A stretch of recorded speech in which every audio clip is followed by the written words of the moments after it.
Hey there, welcome to the real table. It's been months since I've recorded at this table. In fact, it took me like 2 hours to get all my equipment up and running again. So my biggest nightmare is usually audio or video or something fails. So please forgive me if that happens. As you can see, we're diving into Oathsworn, into the Deepwood. I've owned this game for almost a year now. And this is my first time getting it out. I've never played it before. It's like all my games. I do play a lot of games. I just don't usually showcase them on my channel, I guess, because I'm playing the multiplayer or whatever. I only play solo games here. And of course, anytime I play solo, if I'm playing by myself, I'm going to hit record, because why not? All right, so the goal of my channel, in case anybody's new, first off, this is going to be an introduction and setup. The actual gameplay won't start until video 2. That's the way it always works. For those that are sticking around for the intro and setup and are still new to the channel, just understand that I don't ask for any likes or subscribes. I obviously appreciate it. I have my advertising turned on, but it's not important to me. And so that means several things. The first thing that it means is I'm not kissing your butts. So you guys can leave feedback or whatever, but just understand that the point of this is we're here to play with each other, play games with each other and to help each other. So if you're not helping me or you're not helping somebody else watching this video, then you don't belong here. So it's that simple. I know some people like to talk about how I'm boring or I don't edit my videos or the production quality is poor. I don't care. So this is not my goal. So the goal of this channel is we're here to play some games and to talk about them and to really talk about them. I am not a person who gets free games from publishers. I don't care what publishers think about me. I am more than happy to tell them that their game sucks. So for that reason, that's why some of us stick together and do this.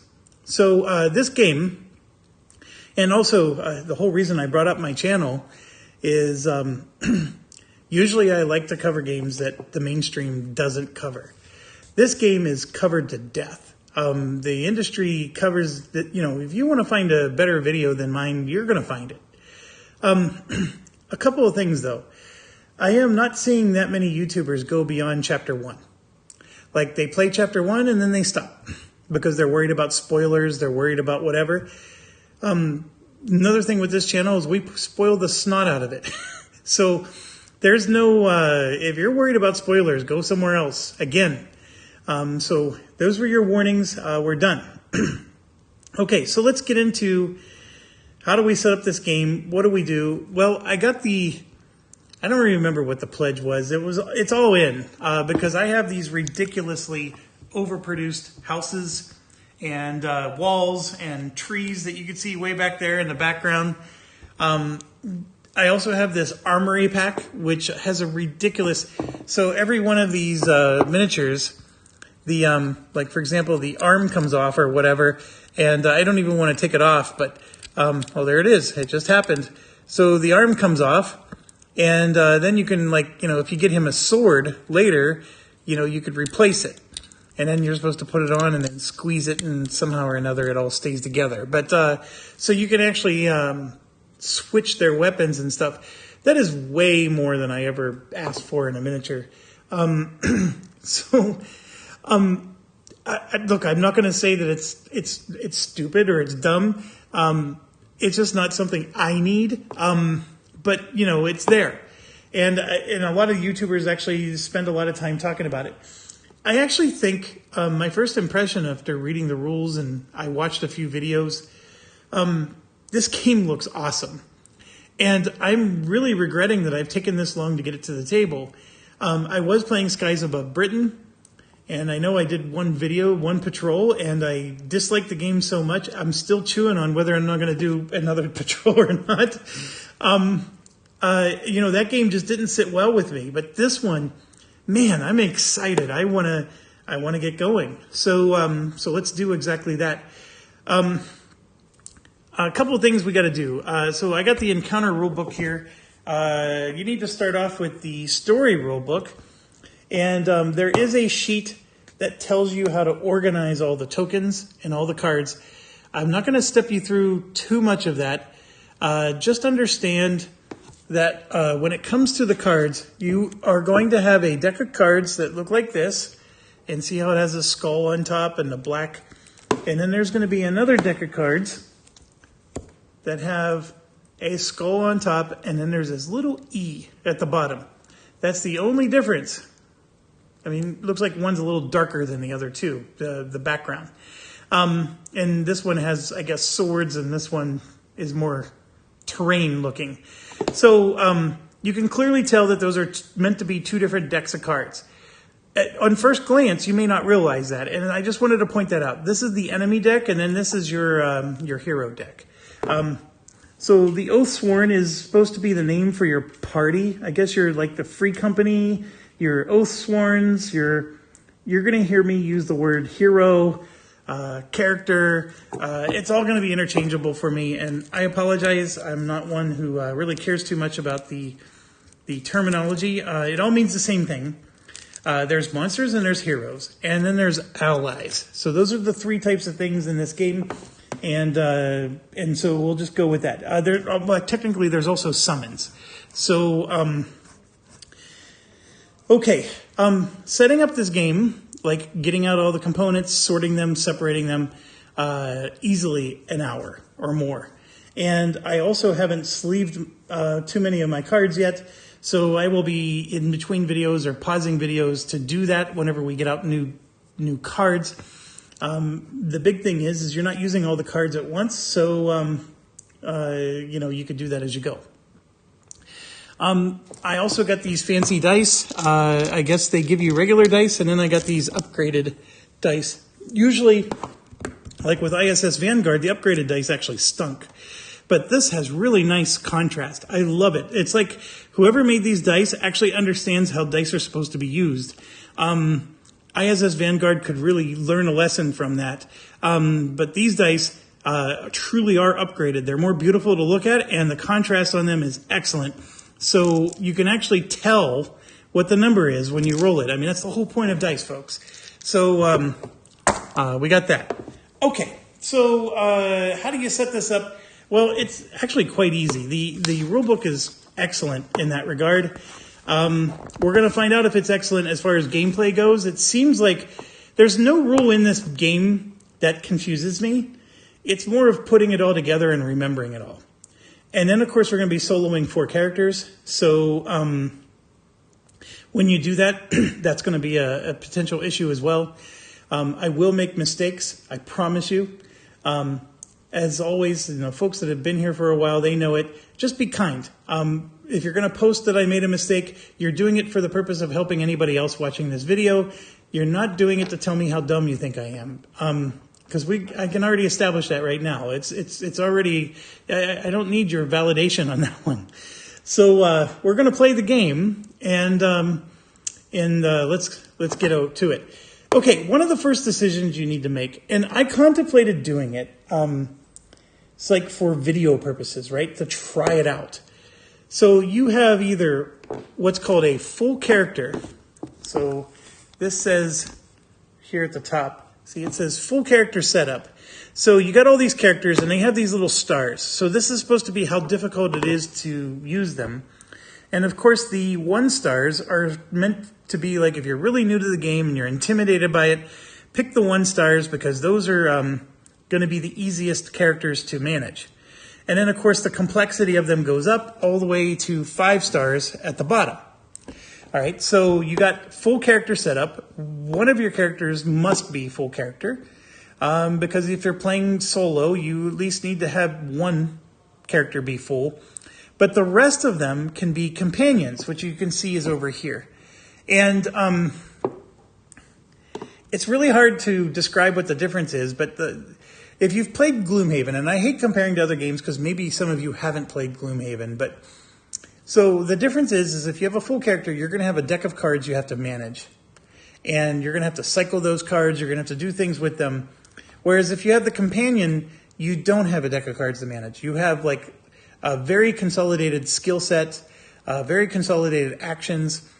But what's interesting is the characters are actually still quite powerful. And you could play with the companions and do quite well, at least according to the people that I've been consulting. I've obviously never played, so I can't tell you. So there's a part of me that wants to do a companion just to try it out. But gosh darn it, the fun part about this game is playing the full character. And I know people always thought I was crazy because with Gloomhaven, I played all 4 characters.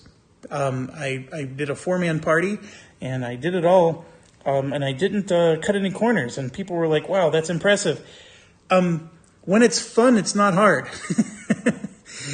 You'll only see me complain when it's not fun.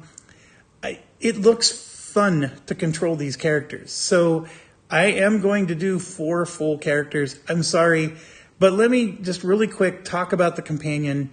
And it's going to make no sense until we actually start playing probably, but let me at least try. Okay, so if you're playing a full-blown character like this guy or girl, you're going to have, these different, you're going to have animus, they call it. One of the videos I watched kept calling it enema. Slightly different medical term there. Anyways, animus, that you use, like you're going to regen and then you're going to spend them. And then, at the beginning of your next turn, you get some of them back. And then you're going to have like different shield defense and hit points. And you're also going to have cards that go around all 4 sides of this board. And you have a full deck of cards that you're going to play. And when you go into any mission, you can bring 7 of them with you. They have starter cards for level 1, and some of these don't unlock. And again, I'm sorry for the comparison, but just like Gloomhaven, this doesn't unlock until you're level 2. And so at the beginning of the game, you only have 7 cards to start with. So your decision's really easy on which ones to bring with you into the battle. So that's a full character. The companion, on the other hand, let me use the same character here. So the game comes with these really cool bags. So this is the Warbear bag. And inside the bag, you can put like all your stuff. So if you're saving your game, right, because you need the table back or whatever. But the companions come with a card like this. So first of all, look at how much smaller the table space is that it consumes, right? So you've got this with the full character, and then that. And then this, you need space on all 4 sides of your board. So if you have table space issues, I highly recommend you do the companions. And then the companion has only 2 animus. And so it's a lot smaller number of cubes, but it's very condensed in their actions. Like this one only has 3 actions they can spend those cubes on. And they're not cubes, they're crystals or whatever. And so it's much more consolidated. They're still going to have armor and weapons. And then also, whatever their defense is, they get an automatic +2 as compensation because they don't have the full-blown character deck. Now, the other thing with companions is you're going to start with 1 at the start of the game. And when you go into a mission, you're either going to use this side or this side. And the side you use, you can't change it once you go in. And these are the only 2 actions you have. So you can move, you can do a regular attack, or you can perform a special ability on this card, which there's only 2 to choose from. And, you pick whichever side you want, to do. And then as you level up, they eventually unlock these other ones. So there's going to be more and more options, right? So you can go in with, I think they go in with both cards. I'd have to check because I'm not planning to play with companions, so I wasn't paying attention. I don't know if they just choose one once there's 2 available, or if both of these go in, and now they can choose between all 4 of those skills. I think that's the case, but don't quote me on it. But the point is that it's a much more condensed character. The actions are much simpler, and allegedly they're just as good. So anyways, I don't want to poo-poo it, even though you're saying me not do it. And And by the way, this Warbear is the one character I was considering doing it with. If I were to do it, it would be with the Warbear. Now, another thing we can do is we can play this first encounter, and if I realize, hey, this is too much, you can always switch to a companion afterwards. There's no harm, no foul there. So yeah. Anyways, you're going to pick 4 characters. All these characters are available in the game. Now, the Grove Maiden says this character is unlocked during play. However, later in the rulebook says you're welcome to start the Grove Maiden at level 1. So even though this says you can't start with the Grove Maiden, you can.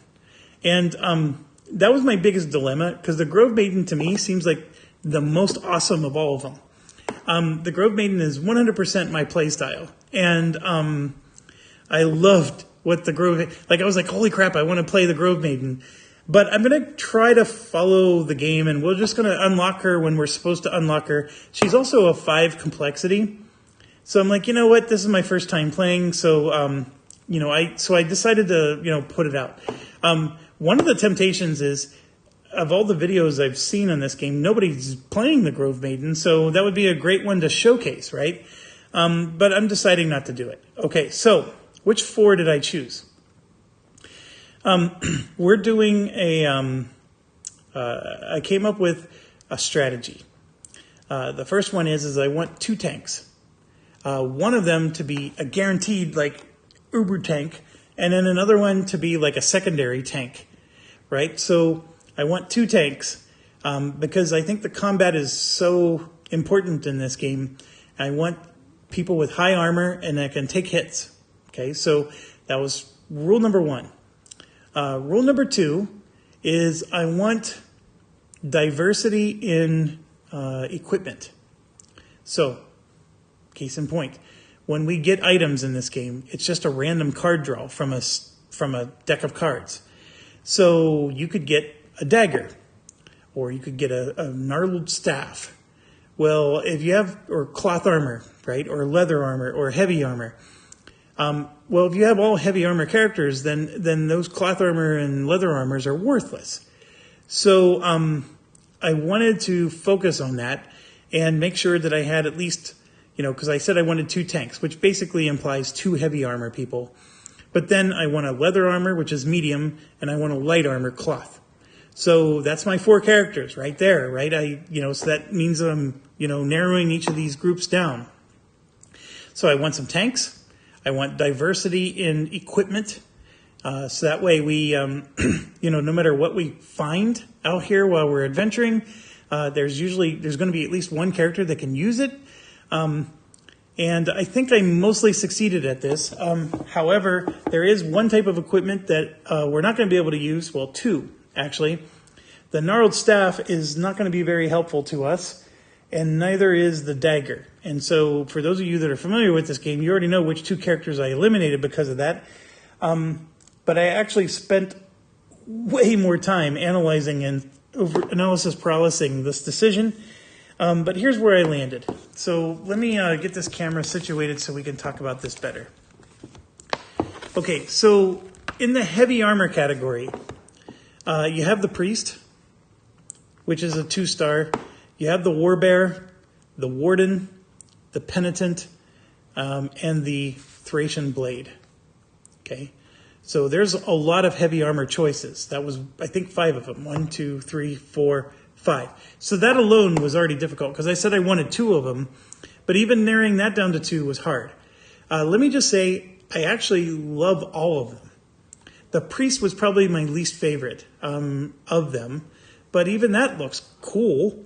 But it was not like, it's not your classic Priest where they go around healing people. This game is so bizarre in that regard. Like healing is such a painful thing in this game, and they really don't want to heal you. So the Priest is not quite what I wanted him to be.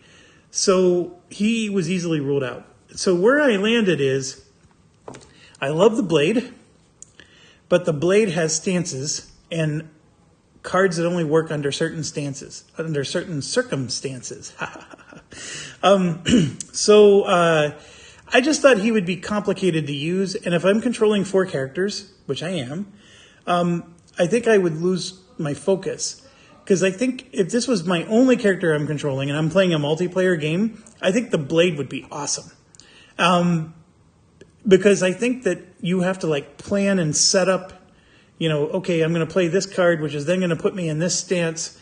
And they have like, Cobra stance and Boar stance. And then once you're in that stance, then you can play the next card. Like, he's all about planning and executing. Like, you got to be thinking next turn, right? And when I'm controlling 4 characters, I'm not going to be doing that, especially when I'm recording. Because I know people don't get it, but when you're recording, it's so easy to, like, your brain is not at 100%. It's largely because I'm always worried about what I'm saying, how people are going to react to what I'm saying. And believe me, that's actually very distracting from focusing on the game. And so recording and playing at the same time is actually hard. Anyways, the Thracian Blade, if I play this multiplayer with somebody, I am absolutely picking this character. But I chose not to. And if I ever did a second playthrough, I would definitely choose him. I just think he was actually looked like a lot of fun. All right, so then we move on to, I chose the Penitent.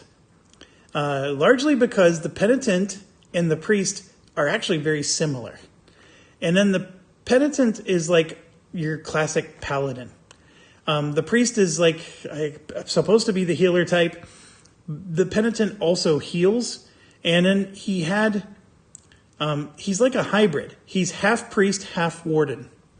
That's how he came across to me. Like, his skill sets are identical to the Priest, some of them, and some of his skills are identical to the Warden.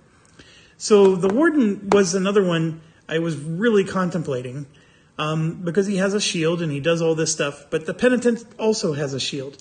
And so since I chose not to have a Priest, the Penitent can still cast a healing spell. It's not a very good one, but he can. And he can do some of the stuff the Warden can do, so that caused me to rule out the Warden. So I went with the Penitent, so Paladin-type character. Also, that fits, if you ever see me play any game, I always choose a Paladin. Some games do Paladins well, other games don't.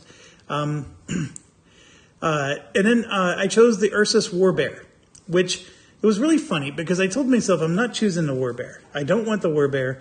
Almost everybody who does videos chooses the Warbear. But here's the thing, I need a tank. I need a primary tank, and the Warbear is the perfect tank. So it was between the Warbear and the Warden, to be honest.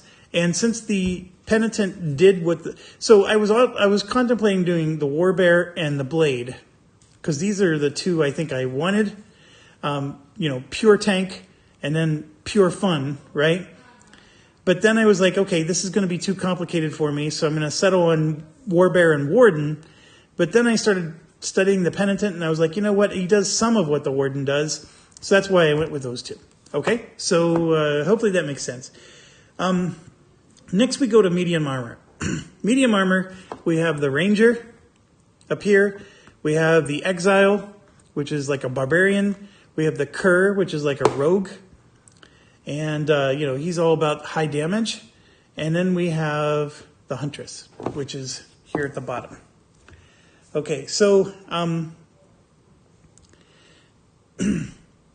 the Ranger looks like your classic bow type character.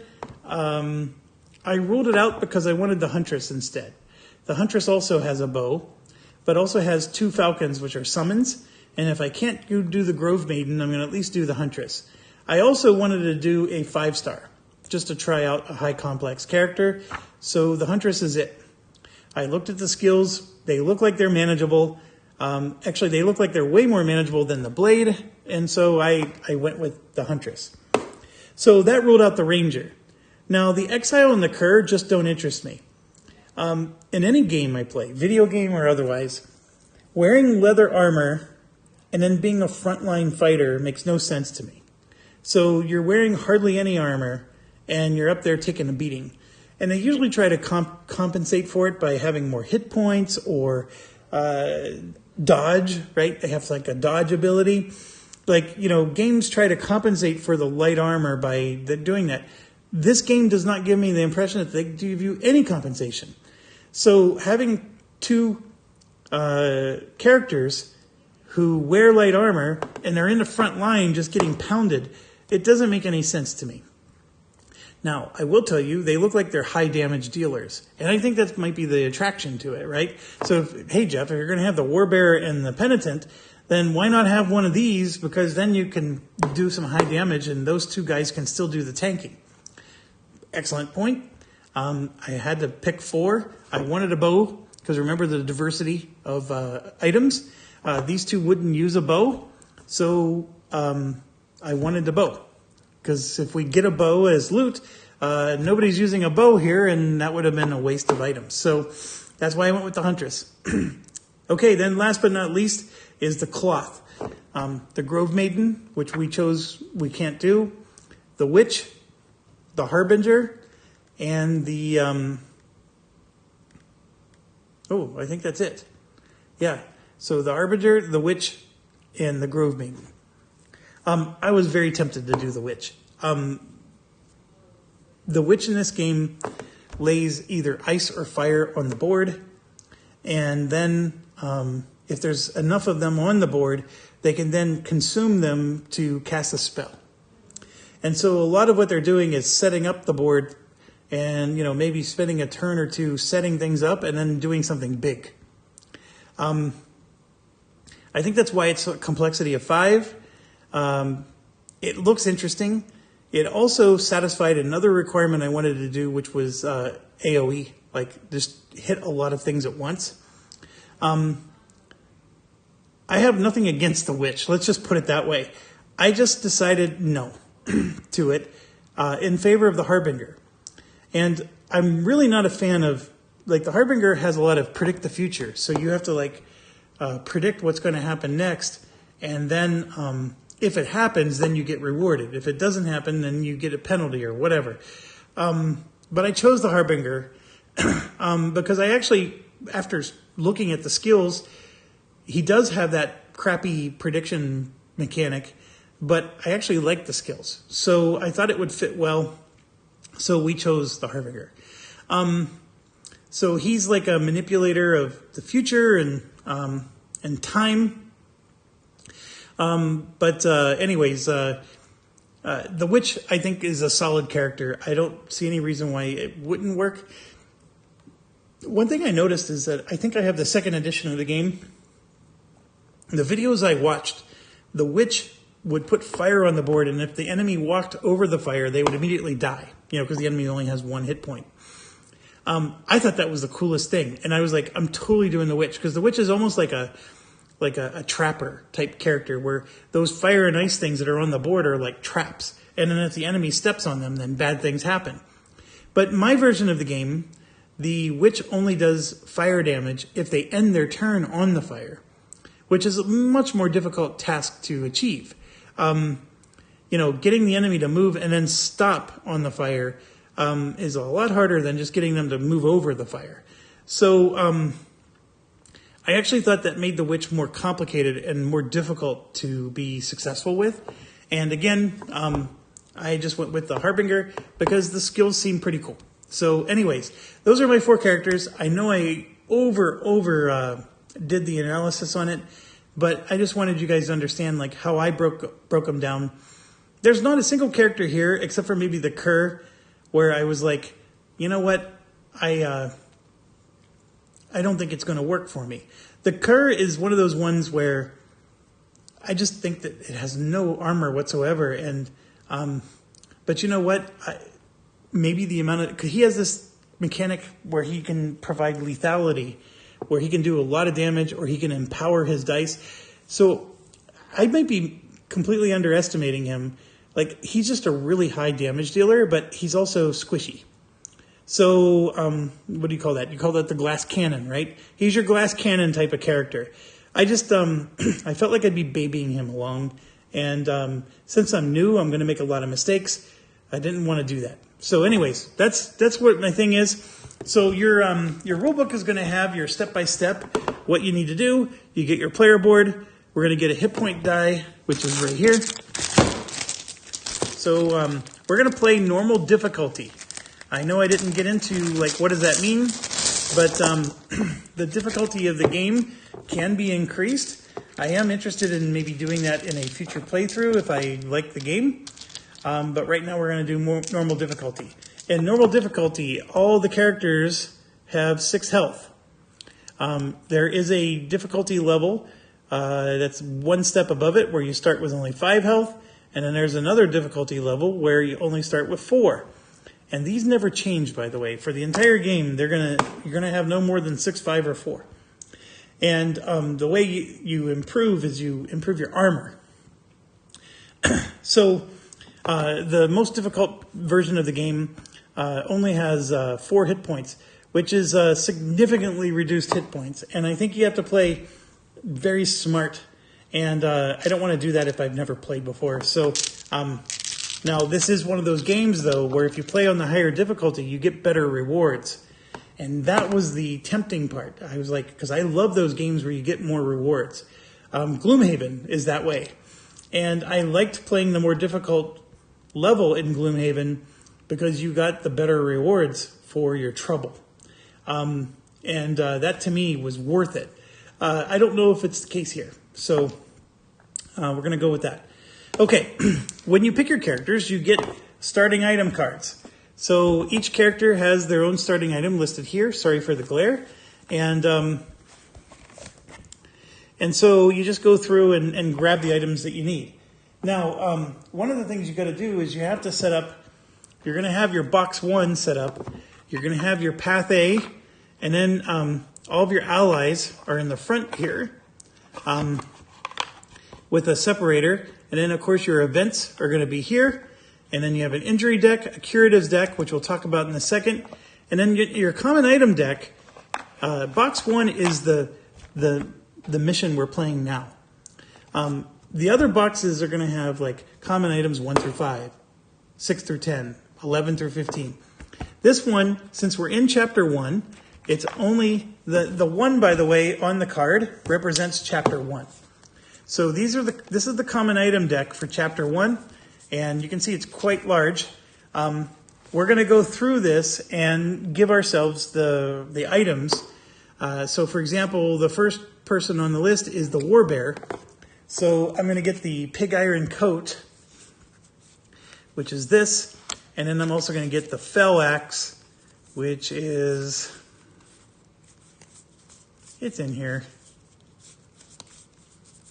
Where'd you go? Right here, felling axe. So it's a 2-handed axe. All right. So the bear's going to start with both of these, and there's a couple of things that happen when you do this. So the first thing that happens is so the bear has 3 armor. That's what that represents. So with the 3 armor, they have you set up this this doohickey, and then these are numbered tokens, and then these are like different conditions or combat bonuses. And so here it's just it's hard to see, but etched on the plastic is the number 3. So you just pull one of these tokens out. There's a 4 on one side and a 3 on the other, and you just take the 3 and you put it right there. So that represents that you have 3 armor. Okay. And then the weapon, the way you represent that is, see, it has a yellow here. So you take a yellow cube, and I'm looking to see where my cubes are. So I got all my cubes in a little tray here. So you just take a yellow one and you put it right here on the might. And then your weapon does have a special ability. Don't forget that. The armor doesn't really do anything for you, so you can just put your weapon right over top of it, and then you can cover it up like that. You need all 4 sides of your board for cards. So don't put your items and stuff below the board. Or if you do, you're going to have to put it like really far below the board. But you can just put it right on the picture if you like. And then, of course, like I said, this is our miniature. We can do that like so. Okay, so... and then also, since we're playing normal difficulty, they're going to start with 6 hit points, which you represent with the die like that. All right, so what does that might of yellow mean? This game has an interesting mechanic of when you're doing combat, you're going to draw either cards or dice, and it's your choice. In fact, you can say, I'm going to draw 2 cards, and I'm going to roll 2 dice, and you can do it together if you want. So when you do combat, you get to draw as many cards as you want from the white deck. That yellow means I get to draw 1 card from the yellow deck. And then this is progressively better. So this is going to be the highest damage. This is the next highest, third, and then this is the weakest, right? So as we level up, we're going to get more power in our weapons, and that'll let us draw more and more cards. Or better cards, not more cards. And then I can draw as many of these as I want, and then you flip them over, and you can see this is a miss, and that's a 1. If you ever have 2 of these misses, that's considered a complete miss, and it doesn't matter what your other numbers are. The whole thing is a fail. You do no damage, and it's you would trigger determination, which we'll talk about later. That's getting more into the rules. But the thing to understand is that yellow is allowing us to draw from the better deck. Now, there are misses in every deck, so just because you're drawing from the better deck doesn't mean that there's less misses there, but there's better numbers. The numbers, by the way, are damage, and we'll get into that when we start to do combat, which will be quite a while from now. So, because we're going to do story mode and then encounters after. Okay, so after we do all that, we come back over here. Oh, we gotta do the rest of the characters, which I don't want to bore you too much, but so the penitent gets another. Remember, I wanted 2 heavy armor, so there's another pig iron for the penitent. They also get a shield, which I liked, a buckler, and then they get the cudgel, which is a little club here. So when you critical during an attack that hits, anyways, we'll just deal with that. Now, the interesting thing is that does not have a yellow. So he's not upgraded on his damage. Whereas the gnarled branch does. That's an interesting thing. Anyways, so that's the penitent. And he is going to start with 4 armor. So he's actually going to have some real nice defense. And remember, that was the whole point, right? We wanted 2 tanks. And so I'm going to go grab another one of those tokens. And we come over here.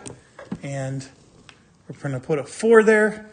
And then he also gets a 6 for his hit points. And for every health he loses, including during the story, he's going to gain an empower token. And we'll talk about what that is later. So that's also another reason I liked him. Okay, then the third one is we have the Harbinger. The Harbinger, there's a staff right there. Harbinger uses a staff, so he gets a yellow cube. Harbinger is right over here, gets a yellow cube, and what else does he get? He gets the Tattered Flax Garment. So sorry I had to put the camera at a weird angle there. Just trying to go through the cards here. And so he has a cloth. And it's only two armor. So we're going to have to grab one of these 2 tokens and put it on, and then go grab a 6 for his hit points, and then he looks like that. And so we'll just have to put these cards here. There's no special text on the armor, so we'll just do it like that for now. All right, and then last but not least is our falconer, which Huntress is what she's called.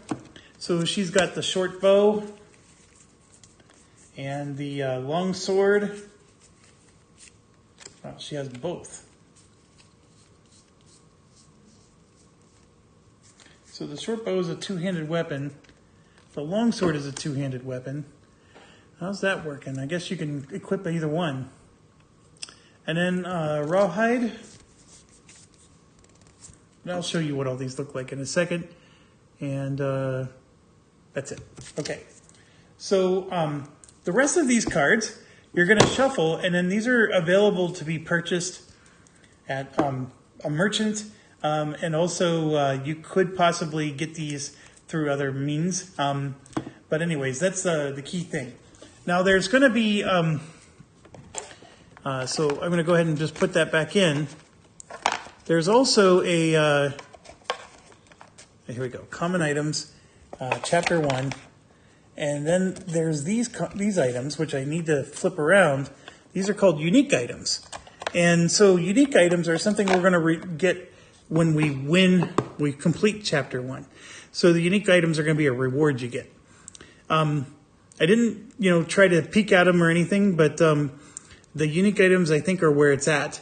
And so there's some interesting mechanics to this game.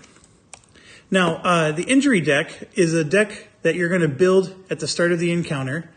And you're going to have so many cards in it. I don't know how many. We'll have to check.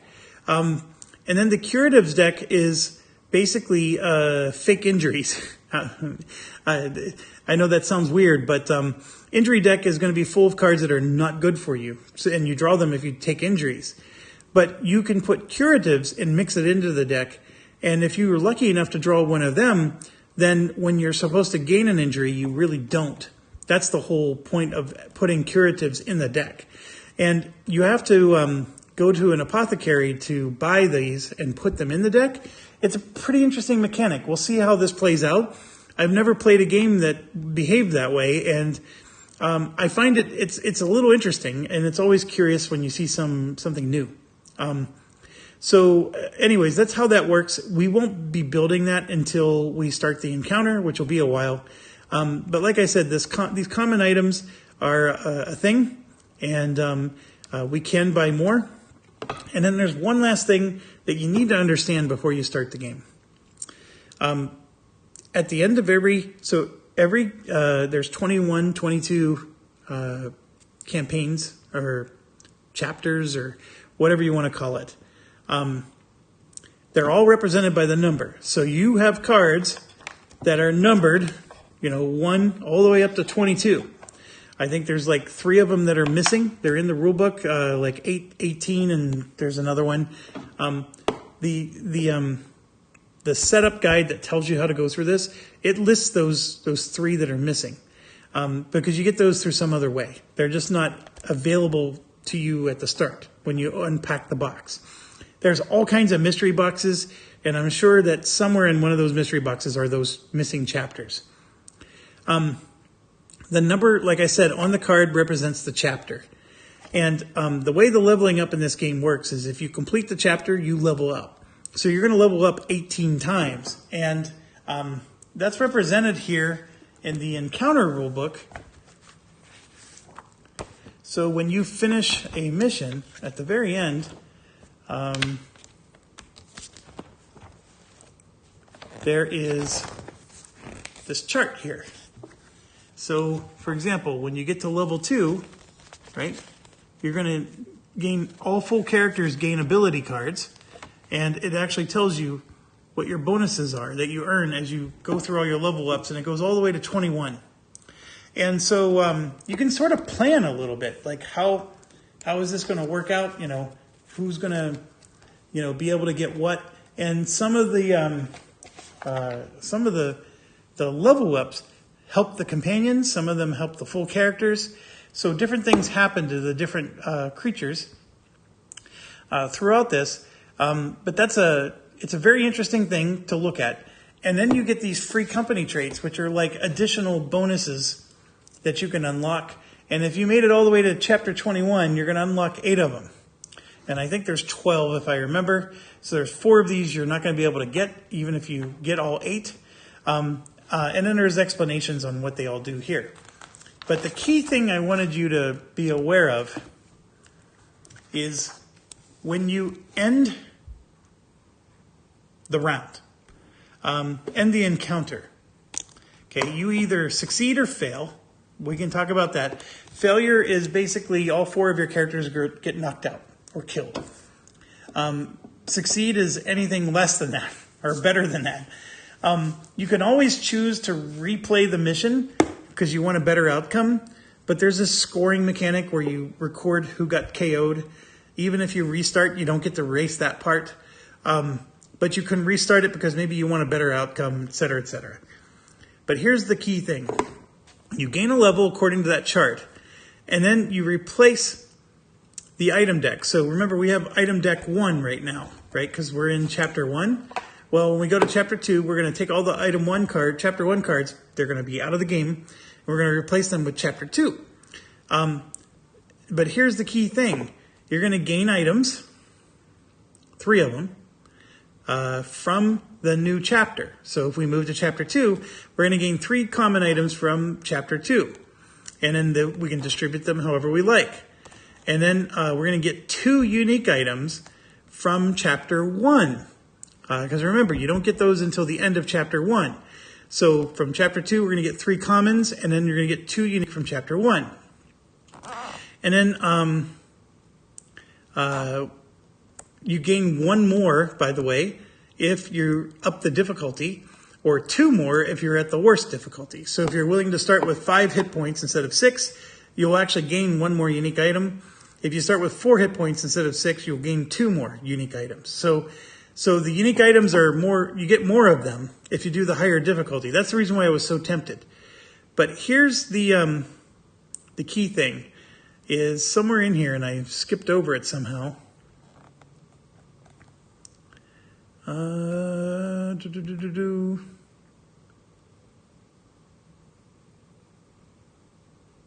am I missing this? Every character destroys an item. That's what I'm trying to... So like it's supposed to represent the wear and tear of an item.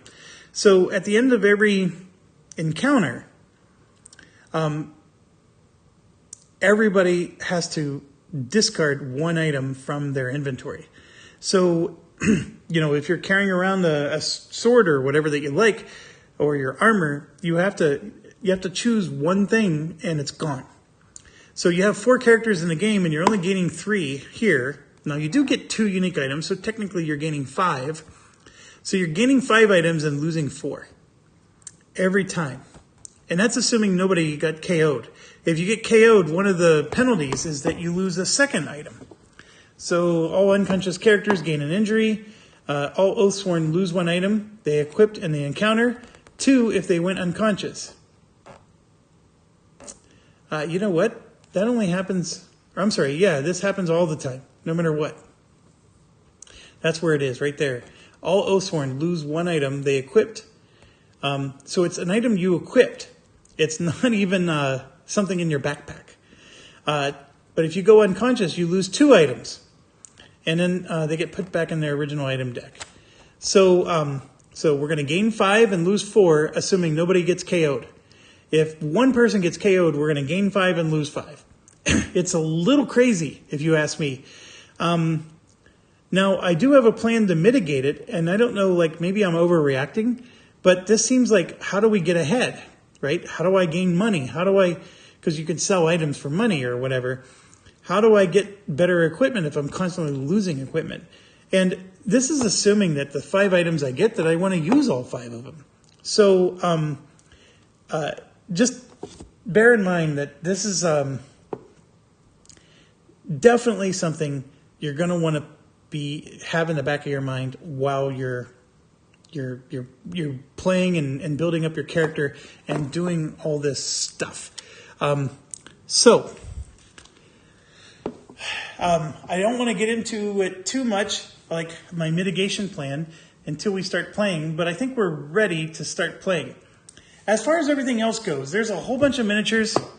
Unless it's the miniatures are associated with your characters, there's a whole bunch of miniatures associated with your Grove Maiden. There's 8 Sentinels and 1 Guardian. Like I said, is my type of character. I love it. You could just spam the board with all these, basically they're missile turrets. So none of those are needed. And then of course we have the big overproduced miniatures like these houses and those trees back there. We will use those when we do the encounters. And then everything else, it doesn't hurt to have, since we're on the first chapter, does not hurt to have these ready. Don't look at them yet, but this is your boss, or whoever you're battling in the first chapter. So you're going to have an encounter board and special rules. I think you're allowed to see the encounter board, so technically you can see that you're going to go up against a rat, but we're not going to do that too much. The special rules, though, you're not allowed to see until you pick all your cards and start the mission, unless the story mode allows you to look at it. Okay? So definitely don't look at the special rules. This one I think you're allowed to look at, but we can deal with that later. I'm just telling you to make sure you have it ready when you start your game. Also, you're going to need this. There's a whole stack of these. We're starting on chapter 1, so you just need the chapter 1 for now. This is going to be needed for the story mode, and we'll talk about this more once we get to the next video. There's also a group of cards for the chapter 1, and it's going to be listed here. Don't let this fool you. That does not mean chapter 1. This is stage 1, and then there's stage 2 and stage 3. Okay? Chapter is up here at the top. All right. One last thing I forgot to cover. We have these, which is your animus.